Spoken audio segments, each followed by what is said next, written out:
உள்ள தமிழ்நாடு வேளாண் பல்கலைக்கழக கல்லூரிகளில் சேர 2ஆம் கட்ட கலந்தாய்விற்கான தேதி விரைவில் அறிவிக்கப்படும் என நிர்வாகம் தெரிவித்துள்ளது. தமிழ்நாடு வேளாண் பல்கலைக்கழகத்தில் தோட்டக்கலை, வேளாண் பொறியியல், உணவு பதப்படுத்துதல், வனவியல் உள்ளிட்ட 13 பாடப்பிரிவுகள் உள்ளன.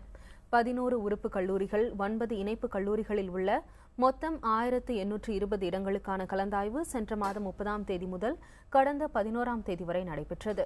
இதற்கு 4498 மாணவர்கள் அழைக்கப்பட்டு நாள்தோறும் 300 மாணவர்களுக்கு கலந்தாய்வு நடைபெற்றது.